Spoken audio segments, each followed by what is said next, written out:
ठीक है, 2 minute wait करो, अभी स्टार्ट करते हैं। अभी 2 मिनट है, ठीक है।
ओके, मेरी आवाज, सॉरी सॉरी गाइस, एक्चुअली मैं म्यूट पे बोल रहा था।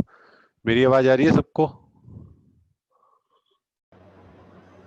हाँ सर। हाँ, अभी मैं क्या कह रहा हूँ कि सबसे पहले आप एक काम करो, आप एक गिटहब पे अकाउंट बनाओ सभी। किसी ने ऑलरेडी बनाया हुआ है account? Yes sir. Yes sir.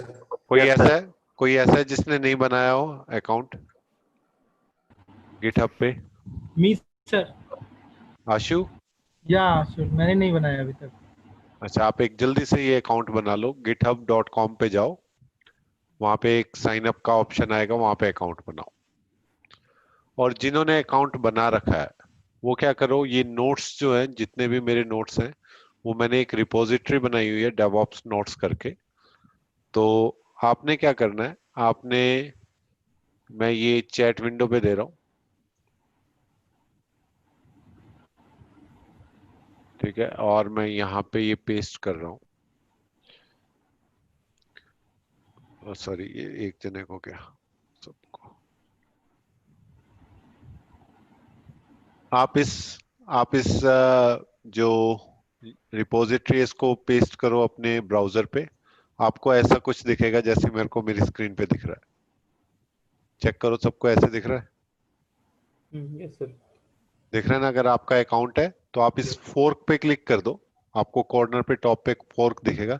तो ये सारी जो जितने मेरे नोट्स है ना, आपकी गिट रिपोजिटरी में कॉपी हो जाएंगे, गिटहब रिपोजिटरी में। ओके, तो आप जब फोर्क करोगे ना, फोर्क पे, तो सारा जितना भी मेरा ये स्टडी मटेरियल है ना, ये आपके पास आ जाएगा।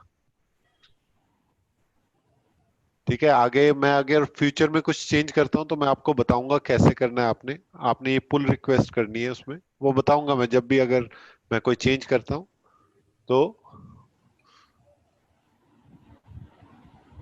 मुझे लगता नहीं किसी ने फोर्क किया अभी तक। किया है सर मैंने, और लास्ट टाइम आपने जब बताया था तभी कर दिया था। अच्छा, तभी कर लिया था। किसी और ने किया हाँ अभी? सर। हाँ सर, किया है, मैंने भी किया, अमोल बोल रहा हूँ। अच्छा, पहले किया था, अभी किया है?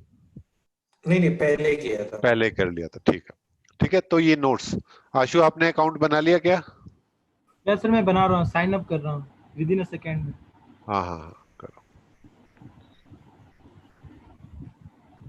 चलो, तब तक, जब तक आशु अकाउंट बनाता है, हम अपनी एक डिस्कशन करते हैं।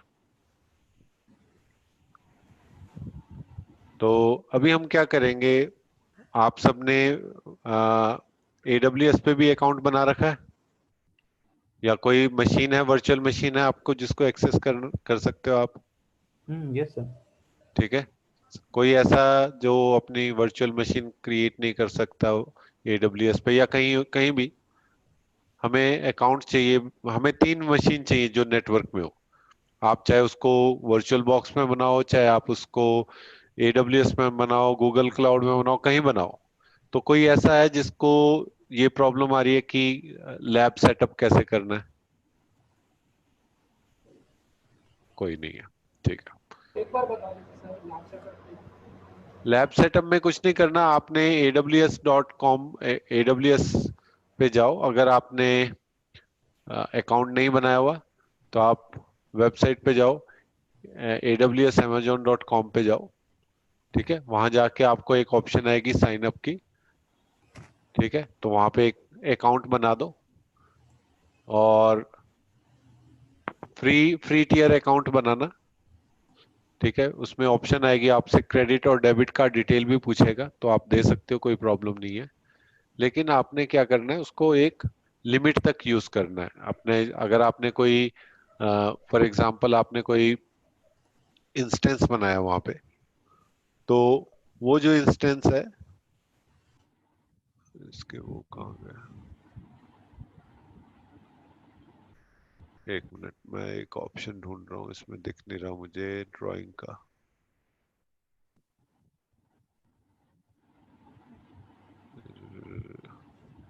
ड्राइंग का ऑप्शन हटा दिया क्या इन्होंने? छोड़ो, हमारे पास अपना एक टूल है। ओके, तो आप क्या कर सकते हो, आप AWS पे जाओ और वहां पे एक अकाउंट ओपन करो। अकाउंट ओपन करने के बाद आप वहां पे मशीन्स क्रिएट कर सकते हो। एक छोटी सी रिस्ट्रिक्शंस बता रहा हूँ, आप मैक्सिमम 750 आवर्स यूज कर सकते हो पर मंथ, एंड उसमें आप 30 GB डेटा यूज कर सकते हो। तो अगर आप ये लिमिट में ही काम करोगे तो कोई चार्ज नहीं होगा, 1 ईयर तक फ्री है ये अकाउंट।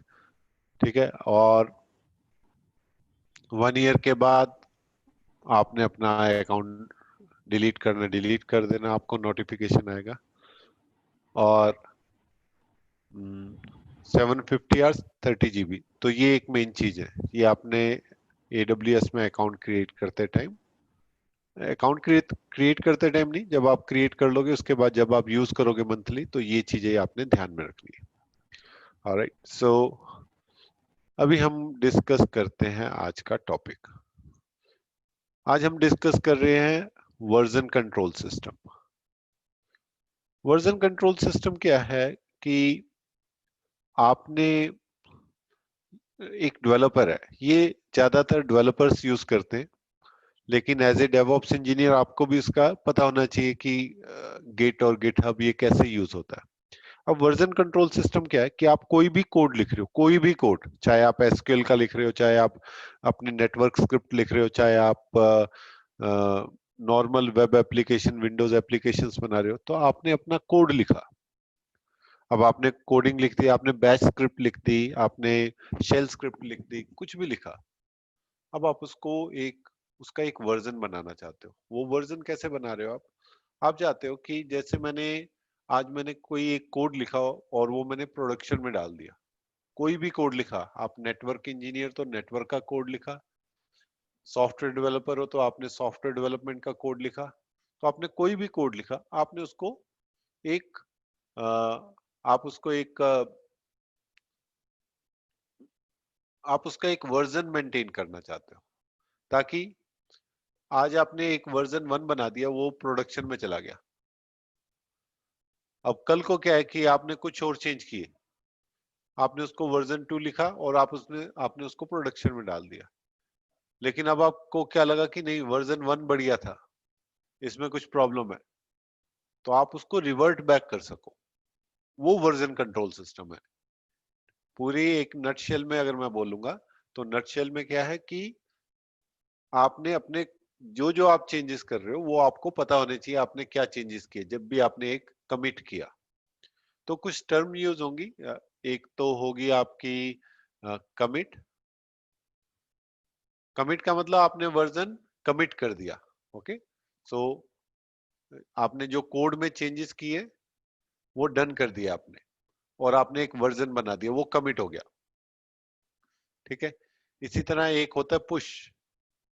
पुश का मतलब आप कहीं उस वर्जन को किसी रिपोजिटरी में, किसी रिपोजिटरी में आप पुश कर रहे हैं। रिपोजिटरी क्या होता है? जहां पे आपका कोड पड़ा है, ये आपके लोकल सिस्टम पे हो रहा है। पुल, पुल का मतलब आप वहां से डेटा पुल कर रहे हो, आप रिपोजिटरी से आपने लोकल सिस्टम पे पुल करना है। ठीक है, तो ऐसी कुछ टर्म्स यूज होंगी। तो देख लेते हैं कि वर्जन कंट्रोल सिस्टम क्या है।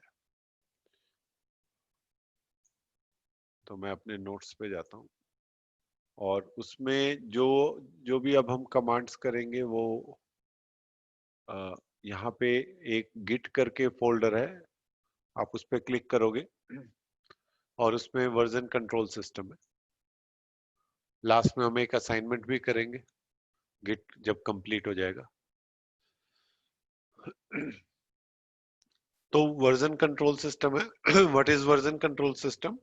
Version control system are the category of the software tools that helps a software team manage changes to source code over the time।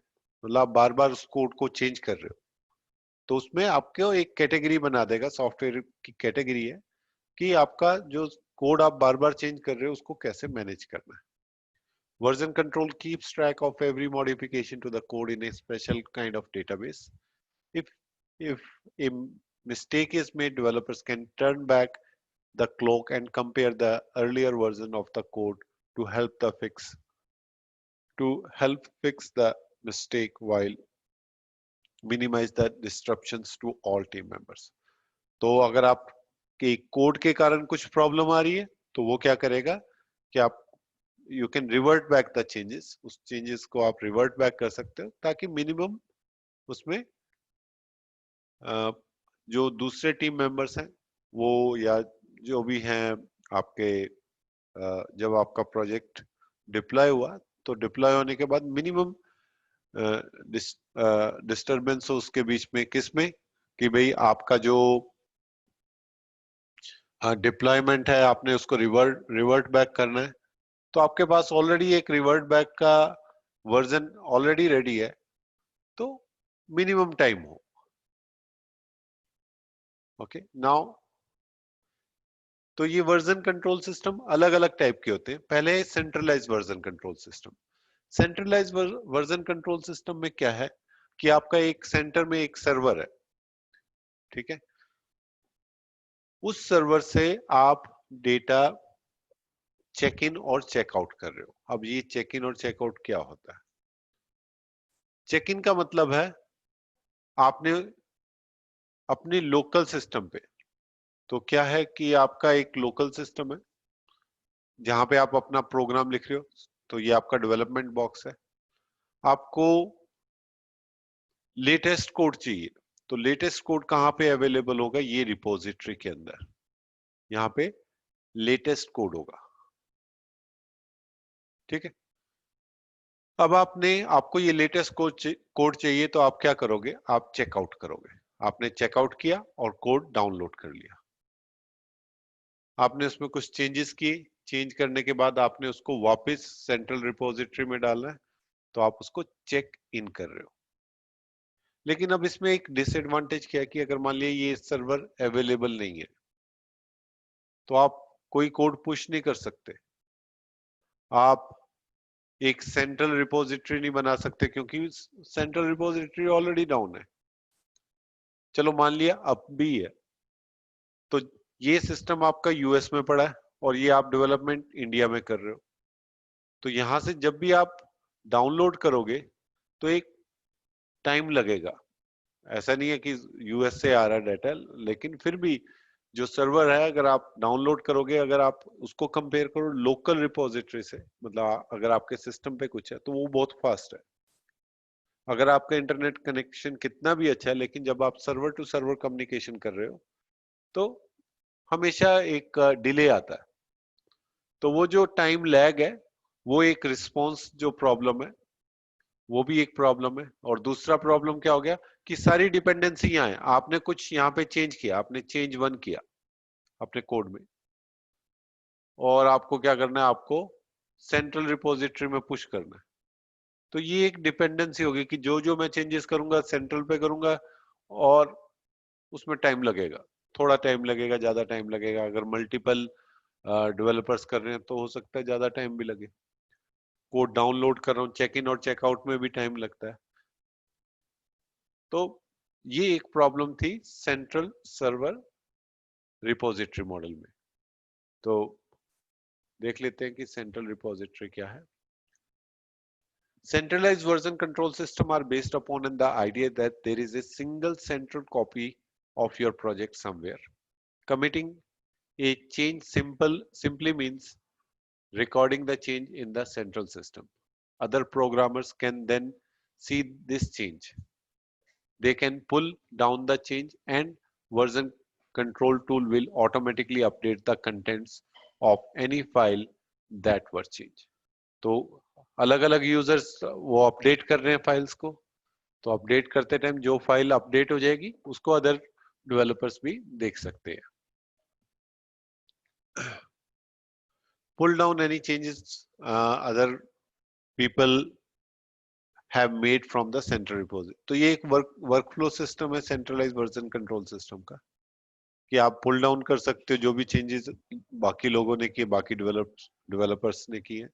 Make your changes and make sure that they work properly. Commit your changes to the central server so that programmers can see them. आपको लगता है कि आपका code final है, चलो इसको central में repository में डाल देते हैं। एग्जाम्पल हैं जैसे CVS है, सब वर्जन कंट्रोल है, परफोर्स, ये कुछ एग्जाम्पल हैं सेंट्रलाइज वर्जन कंट्रोल सिस्टम के। अब हम बात करते हैं डिस्ट्रीब्यूटेड वर्जन कंट्रोल सिस्टम की। डिस्ट्रीब्यूटेड वर्जन कंट्रोल सिस्टम क्या है कि एक वर्किंग कॉपी आपके लोकल सिस्टम पे होगी। ओके, जैसे डेव 1 है, डेव 2 है, ये अलग अलग डेवलपर्स हैं जो वर्क कर रहे हैं। ओके, और ये जितने भी डेवलपर्स हैं ये जितने भी डेवलपर्स हैं ये इन्होंने सेंट्रल रिपोजिटरी से कोड ले लिया, उसके बाद वो अपना प्रोग्राम में चेंजेस कर रहे हैं। चेंजेस करने के बाद वो चेंजेस कहाँ कर रहे हैं? अपने लोकल सिस्टम पे कर रहे हैं। तो एक रिपोजिटरी बन गई लोकल सिस्टम पे ही, जिसको हम लोकल रिपोजिटरी बोलते हैं, और जिस प्रोजेक्ट पे आप काम कर रहे हो उसको हम वर्किंग कॉपी बोलते हैं। ठीक है, तो डेवलपर 1, डेवलपर 2, डेवलपर 3 ने क्या किया, एक लोकल रिपोजिटरी बना ली, और जितने भी कमिट्स हैं वो लोकल रिपोजिटरी पे कर रहे हैं। तो इससे क्या हो गया कि जो सेंट्रल रिपोजिटरी है उस पर डिपेंडेंसी कम होगी, खत्म नहीं हुई, कम होगी। तो अब डेवलपर 1 जो है उसने क्या किया, उसने कुछ चेंज अपलोड करना है सेंट्रल रिपोजिटरी पे, तो वो पुश करेगा, और जो बाकी यूजर्स हैं, बाकी डेवलपर्स हैं, वो भी पुश कर सकते हैं। तो मान लिया अगर वो अलग अलग फाइल को कर रहे हैं तो फिर तो कोई प्रॉब्लम नहीं है, क्योंकि अलग अलग फाइल है, कोई कंफ्लिक्ट नहीं होगा। लेकिन अगर सेम फाइल पे कर रहे हैं तो एक कंफ्लिक्ट होता है, जिसको हम मर्ज कंफ्लिक्ट बोलते हैं। वो हम देखेंगे कि कैसे होता है। तो डिस्ट्रीब्यूटेड वर्जन कंट्रोल सिस्टम क्या है कि इसमें एक लोकल रिपोजिटरी होगी। जब आप लोकल रिपोजिटरी पे काम खत्म कर दोगे, तब आपको लगता है कि मुझे सेंट्रल पे रिपोजिटरी में डालना है, तब आप कनेक्ट करोगे सेंट्रल रिपोजिटरी पे। और ये जो डिस्ट्रीब्यूटेड वर्जन कंट्रोल सिस्टम है गिट का, बेसिकली गिट जो है वो जो इन्वेंट किया था लाइनस टोरवल्ड्स ने किया था, जो कि लाइनक्स का ही, जिसने लाइनक्स बनाया, उसने सी लैंग्वेज में ये सारा गिट का प्रोग्राम बना दिया, और आज देखो कितना पॉपुलर हो गया। ठीक है, आप देखोगे more than 80% of the industry है जो वो गिट को ही यूज कर रही है। तो बहुत ही पॉपुलर टूल है।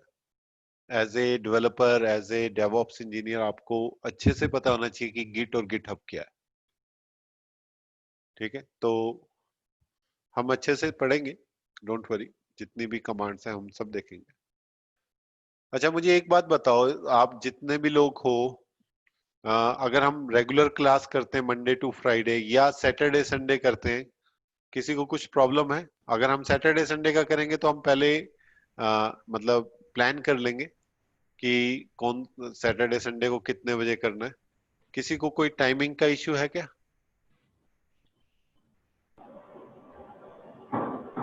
वीकेंड में इश्यू है तेजिंदर? वीकडेज में सर सेम टाइम रहेगा क्या? नहीं नहीं, टाइम चेंज कर लेंगे, कोई अलग रख लेंगे टाइम। सर वीकेंड में इशू होगा मुझे। अच्छा, वीकेंड में कोई भी टाइम सूट नहीं करेगा क्या? नहीं, ऐसा ऑफ टाइम रहेगा जिससे 9:30 वगैरह, ऐसा ऐसे ऐसे में कोई दिक्कत नहीं है, लेकिन 9:30 इवनिंग का कभी बोल रहे हो कभी आप? सैटरडे वर्किंग रहता है। चलो वो राइट तो सर, हम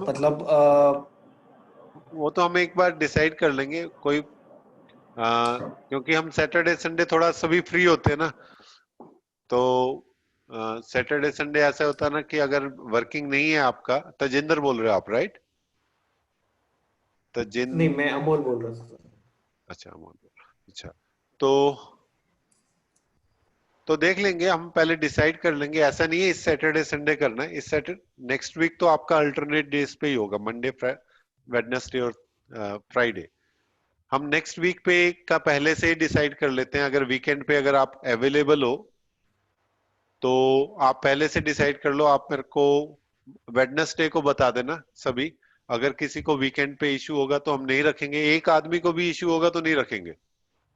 ठीक है, सर आप कौन सा टाइम सोच रहे हो वीकेंड का? जो एक्चुअली मेरी सैटरडे संडे मैं जो बिजी होता हूँ, अभी इस सैटरडे संडे मतलब कल और नेक्स्ट जो वीक है, अभी मेरी क्लास जो चल रही है वो मॉर्निंग की है, 8 to 11। तो उसके बाद मैं फ्री हूँ, उसके बाद हम कोई भी टाइम रख लेंगे, तो हाँ सर, वो एक्चुअली डिसाइड कर लेंगे। जी सर, ठीक है, क्योंकि मेरा ऐसा है कि अतुल सर का 12 से 3 बजे तक का, मेरे टाइम कैनेडियन टाइम के हिसाब से 12 से 3 का टाइम रहता है उनका CCNP class, which falls actually I guess India में क्या टाइम होगा वो? 12 बजे साढ़े तो 2:30 होगा। नहीं नहीं, 2:30 नहीं, 9:30, 9:30, 9:30। 9:30 to 12:30। तो अच्छा अच्छा। उससे, हाँ उससे पहले ऐसा है कि इनका रहता है पाइथन का, तो मेरे अच्छा, लिए थोड़ी वीकेंड में दिक्कत है। But what I would be saying कि अगर बाकी के 6 people if they willing to change to weekend, you know, I'll wait for the next batch. I mean, I don't want to just make problem for them, so you know. नहीं नहीं, अगर आपको problem है कोई बात नहीं, 1 घंटे की क्लास रख लेंगे, 1 घंटे की तो कर लोगे ना? हाँ, एक घंटे की कर सकते हैं 100% सर, बट वो टाइम अगर कन्फ्लिक्ट हो रहा है तो फिर दिक्कत है, अदरवाइज तो कोई हाँ इशू ही नहीं है। ठीक है, वो टाइम का हम देख लेंगे, टाइम एक जो सबको सूट करेगा वही हम रखेंगे, ऐसे नहीं कि भाई किसी को प्रॉब्लम हो रही है। Okay, then it will work for me for sure. हाँ चलो, वो भी हम वेडनेसडे को डिसाइड करेंगे, आज हम ये गिट ही पढ़ते हैं। जी सर, थैंक यू। ठीक है, चलो अभी हम बात कर रहे हैं इस पे सेंट्रल रिपोजिटरी की। ठीक है, तो सेंट्रल रिपोजिटरी क्या है? जहां पे आपका डेटा स्टोर होगा एट लास्ट, जहां से सभी डेवलपर देख सकते हैं। तो ये जो सेंट्रल रिपोजिटरी है, ये आपकी गिट है, गिटहब है। एक कॉमन क्वेश्चन है, गिट और गिटहब में क्या डिफरेंस है? गिट आपकी लोकल रिपोजिटरी है और गिटहब आपकी सेंट्रल रिपोजिटरी है। ठीक है, पहला डिफरेंस तो ये आपको पता होना चाहिए। अगर कोई भी आपसे पूछता है जो एक इसमें न्यू है गिट और गिटहब में, वो पहला क्वेश्चन ही पूछता है कि गिट और गिटहब में क्या डिफरेंस है। तो डिफरेंस ये है, गिट आपकी लोकल रिपोजिटरी, गिटहब आपकी रिमोट रिपोजिटरी है। ठीक है, अभी मैं क्या कर रहा हूँ, यहाँ पे डेवलपर कमिट कर रहा है, कहाँ कमिट कर रहा है? वो लोकल रिपोजिटरी में कमिट कर रहा है। और कमिट करते करते उसने मान लिया 100 कमिट कर दिया। अब उसको लगा कि यार बहुत ज्यादा कमिट हो गए, एक काम करता हूँ, ये सारे कमिट्स ना मैं सेंट्रल में डाल देता हूँ। तो वो सेंट्रल रिपोजिटरी में उसको सेंट्रल रिपोजिटरी में वो उसको कमिट कर देगा। तो अब जब यहाँ पे आया, अब जब उसके सिस्टम पे था तब तो वो उसी को विजिबल था, लेकिन जब वो सेंट्रल में आया तो वो सबको विजिबल हो गया। ठीक है, अभी तक किसी को कोई क्वेश्चन, कोई कुछ टॉपिक समझ ना आया हो? ठीक है,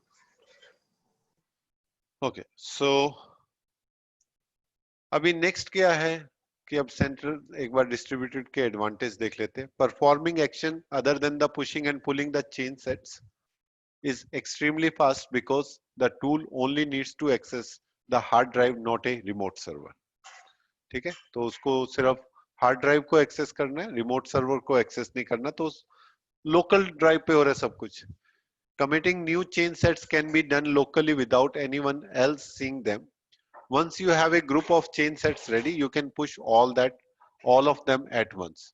तो आपको जैसे वो खत्म हो गया, आपके लगता है कि मेरे कमिट्स हो गए लोकल सिस्टम पे कंप्लीट, उसको रिमोट पे डाल दिया। Everything but pushing and pulling can be done without an internet. आपको जब सेंट्रल रिपोजिटरी पे डालना है तब आपको इंटरनेट चाहिए, अदरवाइज और या वहां से डाउनलोड करना है, नहीं तो सारा काम लोकल पे हो रहा है। Okay, so you can work on a plane and you won't be forced to commit several bug fixes as one big chain set. Okay, तो आप जितने भी आपने फिक्सेस करने, जितने मल्टीपल फिक्सेस कर रहे हो, वो करके एक बड़ा सा चेन सेट बनाओ और उसको आपको ऐसा नहीं है कि हर बार एक चेंज किया हुआ आपने उसको सेंट्रल में डाला, आप उसको लोकल सिस्टम पे करो चेंजेस, और फिर उसके बाद उसको कमिट कर दो, उसको पुश कर दो सेंट्रल रिपोजिटरी पे। Since each programmer has a full copy of the project, they can share the changes with one or other people at a time if they want to get some feedback before showing the changes to everyone. ठीक है, अगर आपने central repository में डालने से पहले आप discuss भी कर सकते हैं, देखो मैंने ये चेंज किया, इज इट ओके? मतलब एक इनफॉर्मल आप बात कर रहे हो, तो आप क्या कर सकते हो, आप डिस्कस कर सकते हो और फिर पुश कर सकते हो चेंजेस। ठीक है, तो ये सब है। गिट क्या है? Git is the most commonly used version control system today and quickly becoming the standard for the version control system. तो ये एक स्टैंडर्ड वर्जन कंट्रोल सिस्टम है, फ्री है, ओपन सोर्स है। लाइनस टोरवल्ड ने 2005 में इसको इन्वेंट किया था और क्रिएट किया था। Okay, Git is distributed version control system. तो जो अभी हम जितनी भी बात कर रहे हैं, लोकल सिस्टम, रिमोट सिस्टम, ये आपका डिस्ट्रीब्यूटेड कंट्रोल सिस्टम है। तो गिट एक डिस्ट्रीब्यूटेड कंट्रोल सिस्टम है। You can commit your work locally and then sync your copy of the repository with copy on the server। तो आप क्या कर सकते हो, आप लोकल सिस्टम पे आप चेंजेस करते जाओ और रिमोट पे बाद में आप सिंक भी कर सकते हो। तो ये गिट के एडवांटेजेस है। अब अगर हम डेवऑप्स की बात करेंगे तो कोड और शेयर्ड रिपोजिटरी, ठीक है, यहाँ पे गिट का गिट टूल यूज होता है, जहाँ पे आप अपना एक कोड बना रहे हो, आप उसको वर्जन कंट्रोल कर रहे हो, रिपोजिटरी बना रहे हो, तो यहाँ पे आपका गिट का यूज होगा। ठीक है, चलो अभी तक अगर हम देखें एक नॉर्मल सर्वे जो कि बहुत पहले हुआ था, मेरे पास अभी लेटेस्ट वाला नहीं है, लेकिन अभी ये जो मैंने 2014-15 में जब रिकॉर्ड किया था तब था कि 69% और मोर देन 69% गिट यूज कर रहे थे, सब वर्जन कंट्रोल यूज कर रहे थे 36%, टीएफएस 12%, ऐसे अलग अलग वर्जन कंट्रोल थे। तो आप देख सकते हो टॉप पे जो है वो गिट ही है। ये 2015-16 की बात कर रहा हूँ मैं। अब देखो 2020, अब तो डेफिनेटली मोर देन 80% जो लोग हैं वो गिट को यूज करते हैं। Thanks. Git installation, Git installation बहुत इजी है। आप वेबसाइट पे जाओ। कौन सी वेबसाइट पे जाओगे? आप जाओगे git scm.com पे जाओ। हम आप में से काफी लोगों ने कर भी रखा होगा क्योंकि हमने लास्ट टाइम किया था git-scm.com, git-scm.com। यहाँ पे जाके आप गिट को विंडोज के लिए डाउनलोड कर लो। और अगर आपने लाइनेक्स पे करना है या मैक पे करना है तो आप उस सिस्टम पे जाके sudo su, आप अगर उबंटू सिस्टम पे कर रहे हो apt इंस्टॉल आप कर सकते हो। क्या नाम है इसका, गिट। ओके, सो मेरे सिस्टम पे ऑलरेडी इंस्टॉल्ड है तो इसलिए कह रहा है कि ये ऑलरेडी इंस्टॉल, लेकिन आपके सिस्टम पे अगर इंस्टॉल नहीं है लाइनेक्स पे तो फर्स्ट टाइम आपको इंस्टॉल करके देगा। विंडोज वाले में सिंपल है, आप डाउनलोड करो, आपको ये गिट बैश और गिट GUI ये दोनों आपको इंस्टॉल कर देगा। अभी हम क्या करते हैं, हम ना गिट के बारे में ही पढ़ते हैं। अब हम अपना एक कोड बनाते हैं। मैं एक डायरेक्टरी बना लेता हूँ। ऐसे करते हैं, यहाँ पे गए और यहाँ पे मैं एक डी ड्राइव में ना, शायद मैंने बना भी रखी हो, बनाई हुई है, इसको भी मैं डिलीट कर देता हूँ। ठीक है, मैंने एक फोल्डर बना दिया। इस फोल्डर अभी मैं ये सिनेरियो लेके चल रहा हूँ कि मेरे पास जो प्रोजेक्ट है वो मैं अपने लोकल सिस्टम पे डालूंगा, फिर उसके बाद मैं उसको रिमोट में डाल दूँ। ठीक है, ये मैं एक सिनेरियो लेके चल रहा हूँ, यूज केस। तो सबसे पहले आपने क्या करना है, अगर आप विंडोज यूज कर रहे हो और आपने विंडोज पे इंस्टॉल कर लिया गिट, तो आप राइट क्लिक करोगे जहां पे भी आपको गिट को, जिस प्रोजेक्ट पे आपको गिट इनेबल करना है, यहाँ पे आप देखोगे गिट बैश हियर, तो आप इस पे क्लिक करोगे तो ये एक टर्मिनल ओपन करेगा जो कि आपका विंडोज की तरह ही, सॉरी लिनक्स की तरह ही टर्मिनल है। इस पे आप लिनक्स की पूरी कमांड लिख सकते हो। तो ये गिट का SSH टर्मिनल है और गिट CLI भी बोलते हैं, कमांड लाइन इंटरफेस। तो इसमें आप क्या कर सकते हो, इसमें आप सारी गिट से रिलेटेड कमांड कर सकते हो। अभी आप pwd कमांड होती है लिनक्स में जो कि बताती है कि आप करंटली किस डायरेक्टरी में। देखो ये डी में गिट दिखा रहा है, ये थोड़ा दिखाने का तरीका अलग है, otherwise it is showing that you are on the Git folder. जब आप डी के गिट फोल्डर में हो, आपने क्या करना है, गिट को इनिशियलाइज करना है। तो पहली कमांड होगी गिट इनिट। तो गिट इनिट का मतलब क्या है, गिट इनिशियलाइज। ये पहली कमांड है जो आपने करनी है अपने प्रोजेक्ट पे। हो सकता है आपके प्रोजेक्ट में कुछ फाइल है नहीं है, वो अलग बात है। जैसे आप गिट इनिट करोगे तो ये क्या करेगा, एक डायरेक्टरी बना देगा। ls-la कमांड क्या होती है, ये आपको फाइल्स और फोल्डर्स दिखाता है, हिडन भी। तो देखो एक डॉट गिट डायरेक्टरी बन गई, ठीक है। अगर आप यहां देखोगे तो डॉट गिट डायरेक्टरी बन गई। अब इस डायरेक्टरी में क्या है, ls.git, इसमें कुछ फाइल्स और फोल्डर्स हैं, ठीक है। ये जो फाइल्स और फोल्डर्स हैं ये आपकी लोकल रिपोजिटरी के लिए, ठीक है। अभी मैंने गिट करके क्या किया, एक लोकल रिपोजिटरी बनाई है। तो उस लोकल रिपोजिटरी में डेटा कैसे सेव करना है, सब कुछ वो आपकी ये डॉट गिट डायरेक्टरी मेंटेन करेगी। हर एक प्रोजेक्ट की आप एक गिट डॉट गिट डायरेक्टरी बनाओगे गिट इनिट कमांड से। अभी तक किसी को कोई प्रॉब्लम, कुछ क्वेश्चन हो? ठीक है, ओके। तो अभी मैं क्या कर रहा हूं, ओके, चैट विंडो पे कुछ आया। हाँ अभिषेक बोलो, कौन सी कमांड क्लियर नहीं है? अभी तो कमांड गिट इनिट चलाई है। तो गिट इनिट कमांड क्या करेगी, वो एक आपके जो प्रोजेक्ट जो डायरेक्टरी है उसको इनिशियलाइज करेगी। अच्छा, लाइनेक्स नहीं आता। लाइनेक्स के लिए मैंने आपको एक आर्टिकल बताया था पहले, अगर आपके पास नहीं है तो मैं आपको दे देता हूँ वो दोबारा से।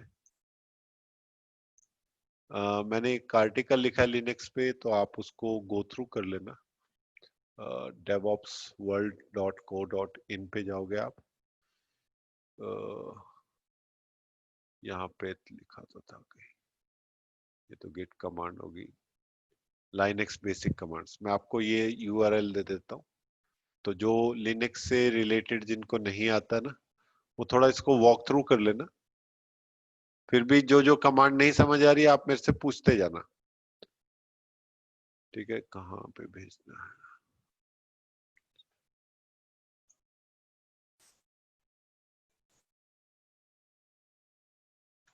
ठीक है। ये एक लाइनेक्स से रिलेटेड मैंने कुछ कमांड्स लिखी है जो कॉमनली यूज होती है, ठीक है। तो आप इसमें से देख लेना ये वाली कमांड्स, नहीं समझ आए तो मेरे से पूछ लेना।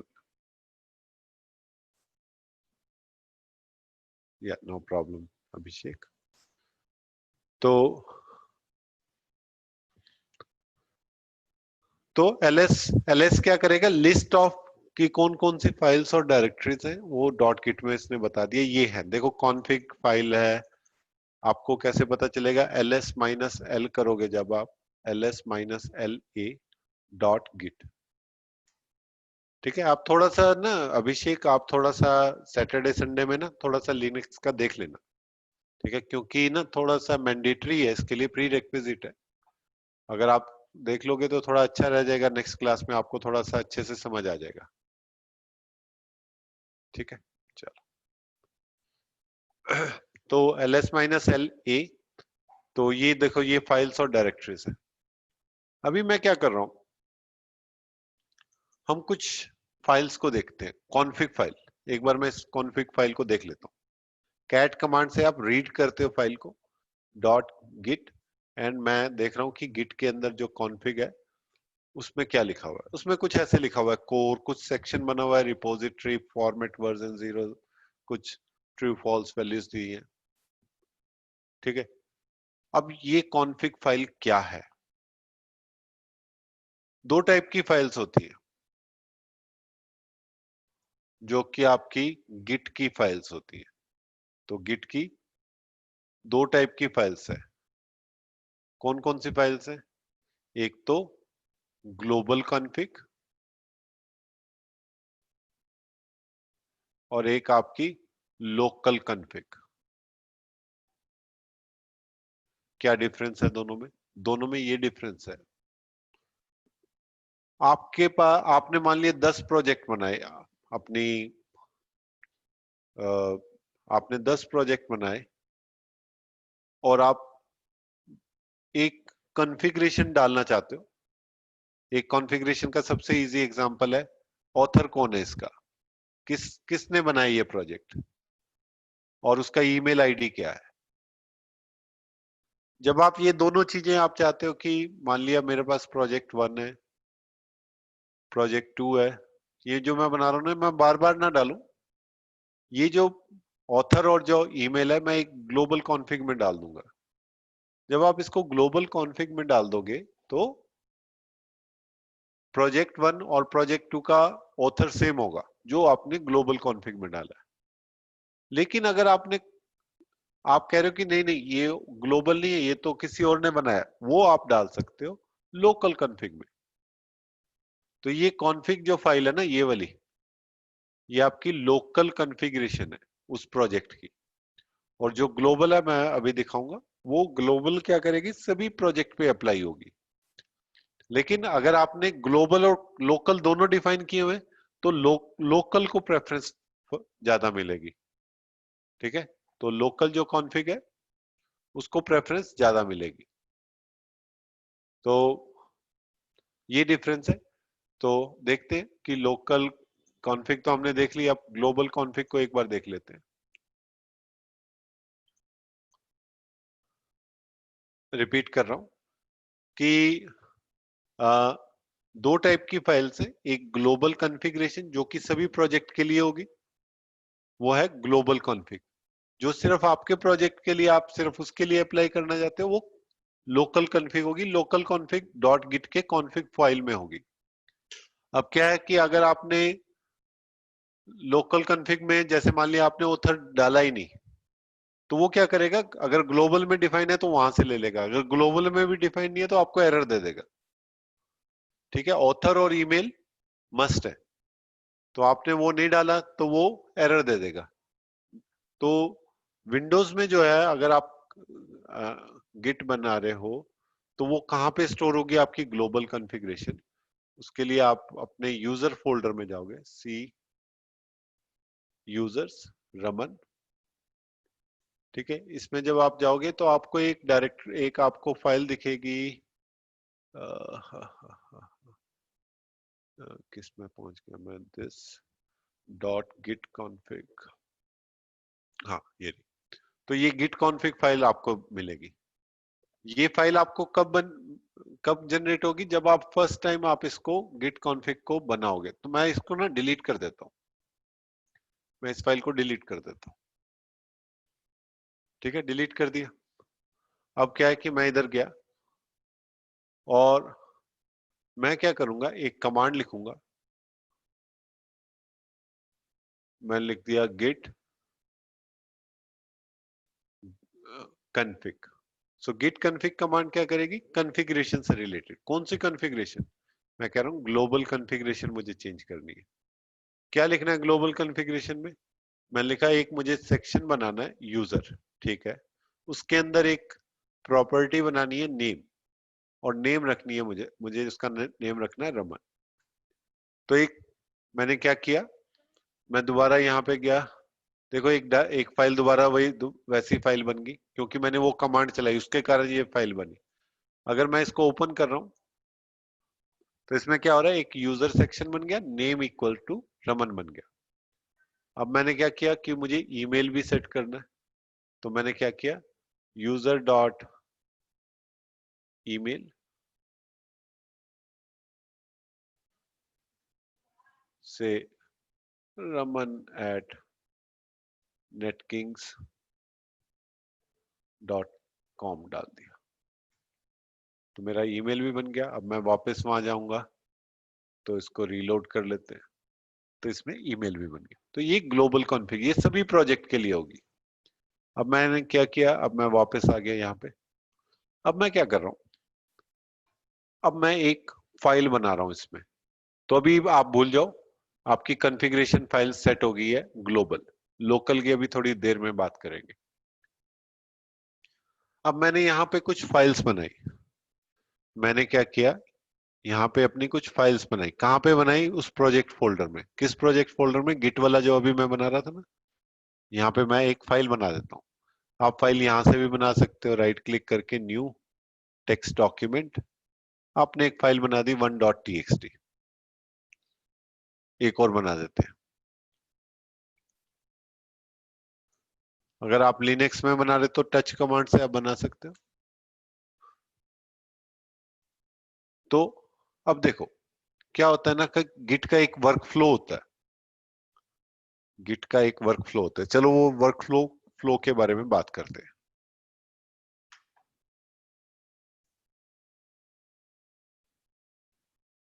ब्लैक सेलेक्ट कर लेते हैं। ठीक है,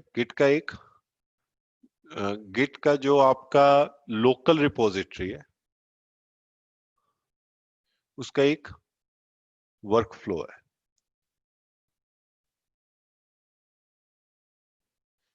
अब ये वर्क फ्लो क्या है कि आपने एक फाइल बनाई 1.txt से एन एग्जांपल, और आपने इस पे गिट कमांड चलाई हुई है गिट इनिट। तो वो क्या करेगा, अब इसको ट्रैक करेगा। तो पहली होती है आपकी वर्किंग कॉपी, मतलब आप अभी इस पे काम कर रहे हो, आपने अभी ये लोकल रिपोजिटरी में नहीं डालना, तो ये वर्किंग कॉपी या अनट्रैक्ड फाइल होगी।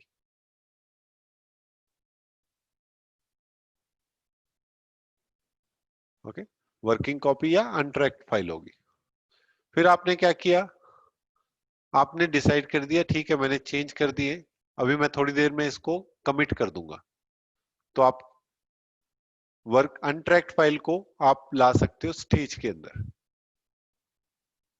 ओके, सो सेकंड जो स्टेप है, फर्स्ट ये है, सेकंड ये स्टेज। तो मैंने क्या क्या कहा कि इसको स्टेज में लेके आना है। स्टेज में लेके आना है का क्या मतलब है कि मैं इसमें अब इसको मैं कमिट कर दूंगा। तो कमिट से पहले गिट वर्कफ्लो में पहले आपकी अनट्रैक फाइल, फिर आप उसको स्टेज में लेके आओगे, और थर्ड क्या होगी, आप उसको लोकल रिपोजिटरी में कमिट कर दोगे।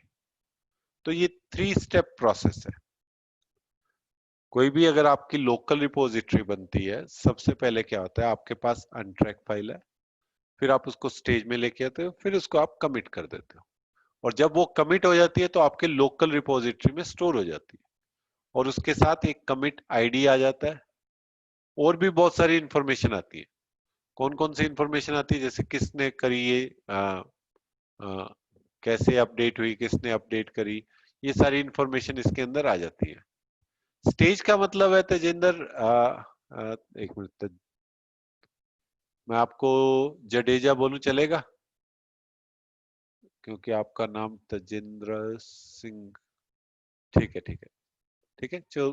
तो क्या है कि इसमें जो स्टेज में क्या होगा कि जो आपकी फाइल है ना, जो जो भी आपकी फाइल है, आपकी अनट्रैक है, आपने कहा कि अब इसको मैं लोकल रिपोजिटरी में डालना है, मैंने अपने चेंजेस कर लिए। तो लोकल रिपोजिटरी में आप डायरेक्ट नहीं डाल सकते, आपको पहले उसमें स्टेज में आप थोड़ा सोचोगे कि भाई ठीक है डालना है कि नहीं, इसको कमिट करना है कि नहीं। तो जैसे आप कमिट करोगे तो जो भी स्टेजिंग में है वो सारा कुछ कमिट हो जाएगा, और वो आपका लोकल रिपोजिटरी में स्टोर हो जाएगा। तो this is what we call the Git workflow. ये गिट वर्कफ्लो है।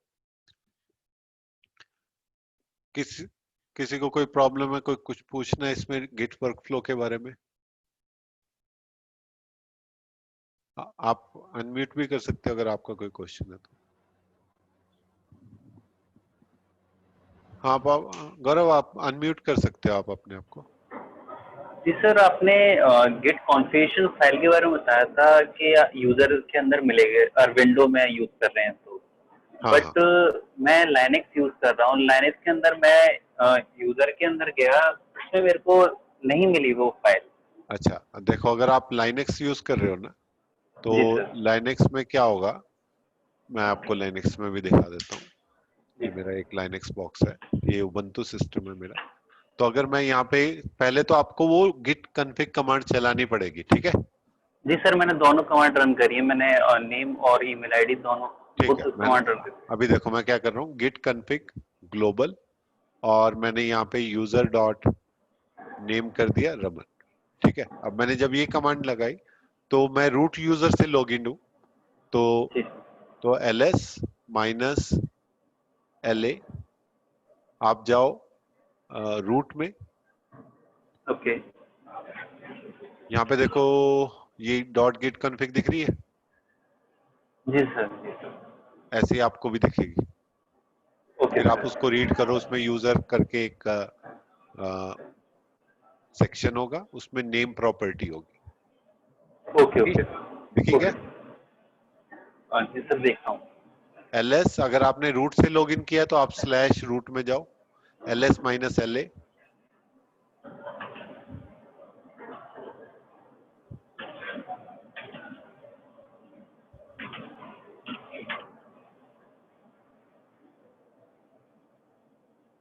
जी सर मिल गए। मिल गई ना? ठीक, ओह जी सर ओके थैंक यू।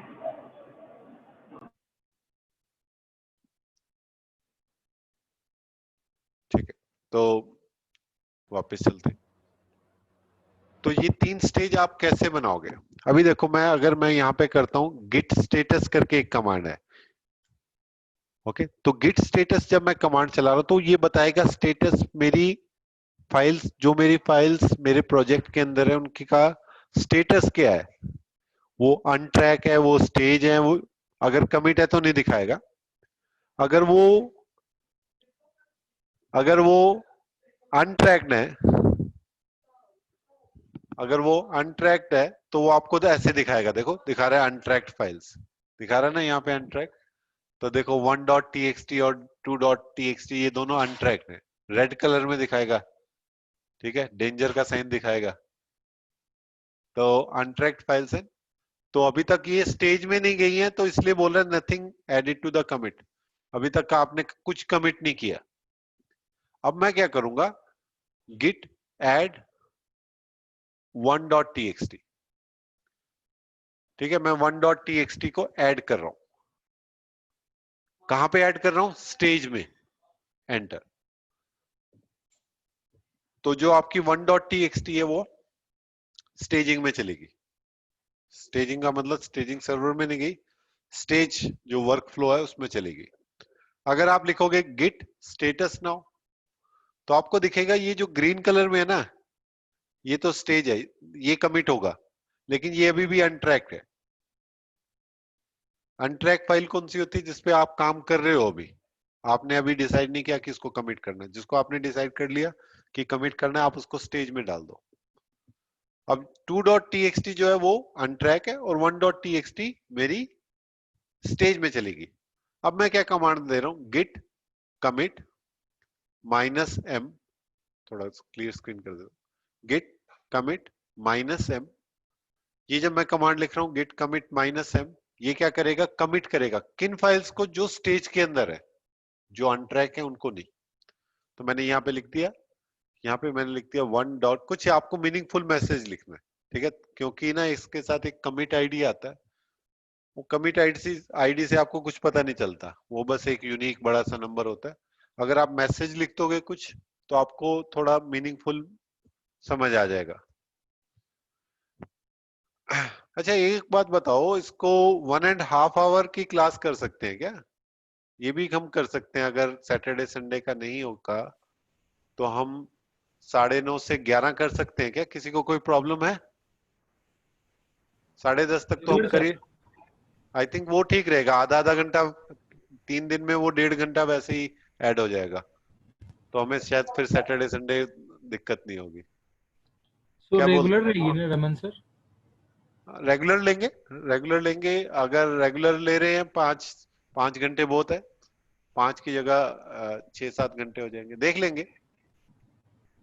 अगर मान लिया रेगुलर नहीं कर रहे, अगर 3 डेज कर रहे हैं इन ए वीक, तो हम ऐसे भी कर सकते हैं 9:30 से 11, उसमें अगर देखो हम 5 दिन करेंगे तो 5 घंटे होंगे, अगर हम 1.5 घंटा एक डेली करेंगे, मतलब अल्टरनेट डेज में करेंगे, तो हमारे 4.5 घंटे या 5 घंटे वो तब भी हो सकते हैं। अगर आप जो भी हमें, अभी हम कर लेंगे नेक्स्ट वीक में डिसाइड, ऐसे कमिट कमांड चलेगा करते सर। करते मेरे दिमाग में कुछ स्टेज में आया कुछ।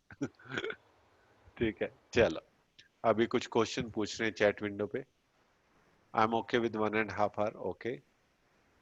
अभिषेक कह रहा है 9 to 10:30, और 9 to 10:30 भी कर लेंगे, वो भी कोई प्रॉब्लम नहीं है। ठीक है, चलो हम नेक्स्ट वीक इसके बारे में अच्छे से बात करेंगे। अभी हम क्या करते हैं, अभी मैं कमिट कर रहा हूँ कोड। अब जब मैंने कमिट किया तो आपको डबल कोट्स में मैसेज देना है, तो मैंने मैसेज दे दिया 1.txt इज एडिट। अब ये मेरा डेटा, अरे स्लैश की लग गया, चलो। तो अब ये मेरा डेटा कमिट हो गया। कौन क्या कमिट हुआ, मैंने क्या किया कि 1.txt फाइल मैंने अपनी लोकल रिपोजिटरी में डाल दी। अब जब आपने लोकल रिपोजिटरी में डाल दी तो अगर आप डॉकर यार गिट स्टेटस देखोगे तो आपको अब दिख रहा है सिर्फ 2.txt। अभी आप उस पर काम कर रहे हो, करते रहो काम, कोई प्रॉब्लम नहीं है। लेकिन जब भी आपको कमिट करना हो तो उसको स्टेज में डाल देना। जो आपका स्टेज में था वो कमिट हो गया। कैसे पता चलेगा क्या कमिट हुआ? गिट लोक एक कमांड है। जब आप ये कमांड लिखोगे तो आपको ये कमिट के साथ एक बड़ा सा नंबर दिख रहा है ना, या स्ट्रिंग दिख रहा है, ये क्या है? ये कमिट आईडी है। नीचे ऑथर देखो, मैंने ग्लोबल कॉन्फ़िग में एक ऑथर बनाया था, Raman, user dot name Raman, तो इसने वहां से ऑथर ले लिया। फिर उसके बाद मैंने एक ईमेल भी दिया था, तो उसने वो ईमेल ले लिया, क्योंकि मेरी लोकल कॉन्फ़िग में तो यूजर और नेम है ही नहीं। ठीक है ना, मेरी लोकल जो कॉन्फ़िग है उसमें तो मैंने कुछ चेंज ही नहीं किया। उसमें जब मैंने चेंज ही नहीं किया तो वो वहां से पिक क्या करेगा? उसने ग्लोबल से उठा लिया। अब मैं क्या कर रहा हूं, ये जो 2.txt है ना, इसको पुश करूंगा। ओके, तो इसको पुश कैसे करेंगे? इसको हम, अभी ये अनट्रैक है, इससे पहले ना मैं आप Git config hyphen local file को चेंज कर देता हूं। तो लोकल की जो प्रेफरेंस होगी ना वो ग्लोबल से ज्यादा होगी। तो इफ आई से यूजर डॉट नेम, यहाँ पे मैं रख देता हूँ, कोई कुछ भी नाम रख देते हैं, जडेजा जी का रख देते हैं, जडेजा। ठीक है, थैंक और यू। और मैं यहाँ पे उसका ईमेल आईडी भी डाल देते हैं कॉन्फ़िग, और लोकल में ही मैं उसका यूजर डॉट ईमेल डाल देते हैं, जडेजा, ओहो स्पेलिंग गलत हो गई, जडेजा @netkinks.com। ठीक है, मैंने ये डाल दिया। तो मेरे पास अब दो चीजें होगी, लोकल में ही मेरा यूजर नेम डाल दिया और ईमेल। अगर मैं सिर्फ एक डालता, मान लिया यूजर नेम डालता, तो मेरा नेक्स्ट जो कमिट होगा ना वो उसमें सिर्फ यूजर नेम लेता, जो ईमेल है वो वहां से ले लेता ग्लोबल कॉन्फ़िग से। लेकिन अभी मैंने क्या किया, मैंने कॉन्फ़िग डाल दिया लोकल में ही। जब मैंने उसको लोकल में डाल दिया तो अब वो दोनों चीजें, क्या क्या है दोनों चीजें, यूजर नेम ईमेल, दोनों वो कहां से उठाएगा? लोकल से। ट्राई करते।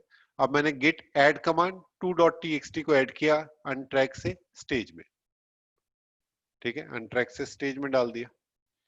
फिर उसके बाद मैंने क्या लिखा, गिट स्टेटस देखा, तो ये स्टेजिंग में चला गया, देखो ग्रीन कलर में दिखा रहा है। अब मैंने क्या किया, गिट कमिट किया, गिट कमिट -m, और मैंने यहां लिख दिया 2.txt इज एडिट।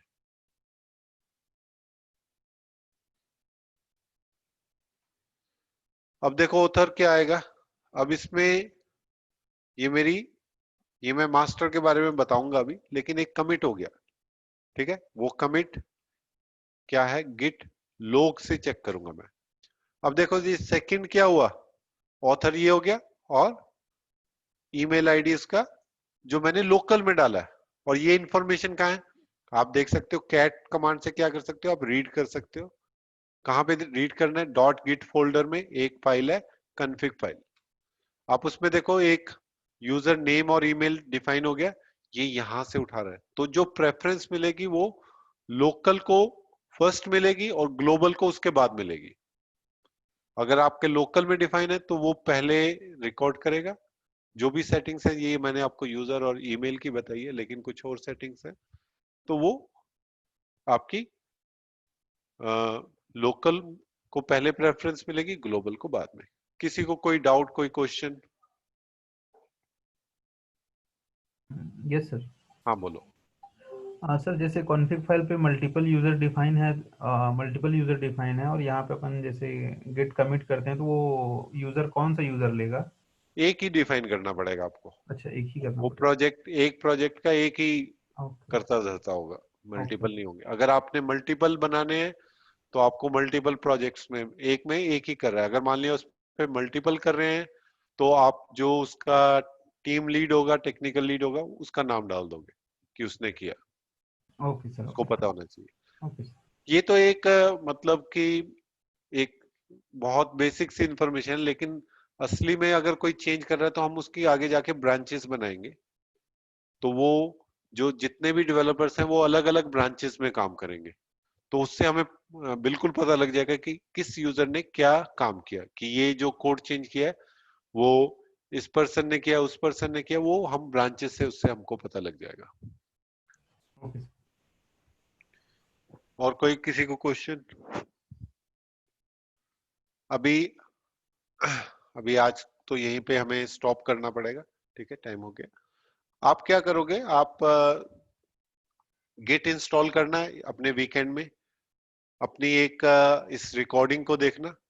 रिकॉर्डिंग के बाद आप क्या करना, उसमें देखना कि कैसे हमें गिट वर्कफ्लो में काम करना है, कैसे कमिट करना है, कैसे ऐड टू स्टेज करना है, ठीक है, ये सारी चीजें, कॉन्फ़िग कैसे चेंज करनी है, ये सभी करना। सर आज आप ये नहीं बताएंगे सर ग्लोबल कॉन्फ़िगरेशन में कैसे ऐड करना है? सर ये तो लोकल रिपोजिटरी होगा, लोकल बता तो दिया कॉन्फ़िगरेशन। ग्लोबल में। सर लाइक ये जो आपने फर्स्ट फर्स्ट बताया सर, ये जो रमन आपने बताया था, एक लोकल रिपोजिटरी बनाई हमने जो जडेजा की बनाई थी सर, और एक रमन की बनाई थी। हाँ हाँ, तो सर जो आपने फर्स्ट 1.txt ऐड किया सर, ये ग्लोबल में ऐड किया है या लोकल नहीं रिपोजिटरी में नहीं, ऐड ये अभी सब कुछ लोकल में हो रहा है। अभी हमने गिटहब के बारे में बात ही नहीं करी, अभी सब कुछ किया? लोकल में ही हो रहा है। ठीक है, जितने भी आपने 1.txt है, 2.txt है, दोनों लोकल रिपोजिटरी में ऐड हुई हैं अभी तक। विद डिफरेंट यूजर नेम है सर, मतलब हाँ, तो वो मैंने क्योंकि उस प्रोजेक्ट में मैंने लोकल कॉन्फ़िगरेशन में डिफाइन कर दिया कि इसका जो यूजर नेम है वो जडेजा है और उसका ईमेल है jadeja@netkings.com है।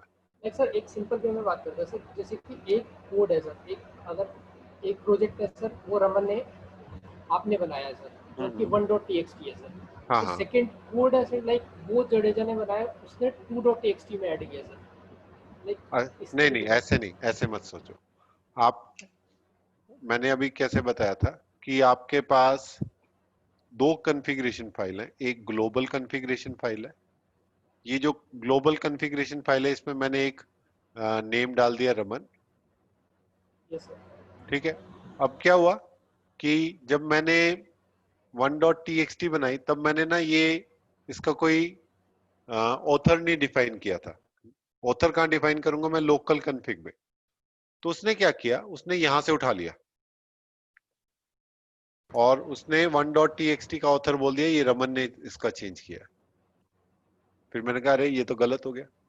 मैं 2.txt से पहले, कमिट करने से पहले मैंने क्या किया कि ये जो इंफॉर्मेशन है, अभी सिर्फ इंफॉर्मेशन की बात हो रही है, ये नहीं कि मैं ग्लोबल में स्टोर कर रहा हूं। वो जो इंफॉर्मेशन मेरे प्रोजेक्ट से रिलेटेड आ रही है वो कहां से आ रही है, या तो ग्लोबल कॉन्फ़िगरेशन से आ रही है। ग्लोबल कॉन्फ़िगरेशन कुछ नहीं है, वो लोकल के लिए ही है, वो गिट हब के लिए नहीं है, ठीक है। तो मैंने जब दूसरा प्रोजेक्ट 2.txt बनाई तो उससे पहले मैंने एक लोकल कॉन्फ़िगरेशन बना दी। उसमें मैंने बोल दिया जो नेम है वो जडेजा है और उसका जो ईमेल है jadeja@netkings.com है। तो जब मैंने ये कमिट किया तो उसने क्या किया, वो यहां पे नहीं गया अब, क्योंकि यहां जाने से पहले उसने लोकल में चेक किया और लोकल में उसको ये सेटिंग्स मिल गई और उसने क्या किया कि ये जडेजा ने किया है। अगर आपने कुछ ऐसा करना है कि आपको ऑथर नेम ग्लोबल कॉन्फ़िग से उठाना है तो आप ग्लोबल कॉन्फ़िग में डिफाइन करो, लोकल में डिफाइन मत करो। अगर आपको लगता है कि नहीं इसका जो ऑथर है वो एक डिफरेंट होना चाहिए ग्लोबल कॉन्फ़िग से, तब आप लोकल कॉन्फ़िग में उसको डिफाइन करो। थैंक यू, क्लियर है सर। ठीक है, चलो। Yes sir. और किसी को कोई क्वेश्चन, किसी को कुछ समझ ना आया हो? सर एक क्वेश्चन है। हाँ हाँ हाँ। ये हम लोग जो गिट और गिटहब की बात कर रहे हैं, इसमें लेट्स से कि राउटिंग स्विचिंग में हम लोग राउटर कॉन्फ़िगर करते हैं, सिक्योरिटी में हम फायरवॉल कॉन्फ़िगर करते हैं। हम्म। हालांकि हम यहाँ पे लिनक्स के कमांड यूज कर रहे हैं, but it seems more kind of a database work.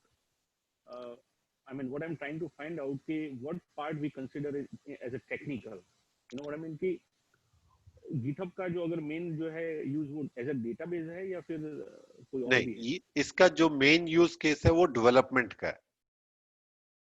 ठीक है, डेवलपमेंट में आप जो भी कर रहे हो ना, चाहे आप वो डेटाबेस से रिलेटेड कर रहे हो, चाहे आप वो किसी वेबसाइट से रिलेटेड कर रहे हो, या आप अपनी नेटवर्क की कोई स्क्रिप्ट बना रहे हो, उन सबको मुझे मेंटेन करना है, वर्जन कंट्रोल बनाना है, उसका एक वर्जनिंग बनानी है, तो ये उसके लिए यूज हो रहा है।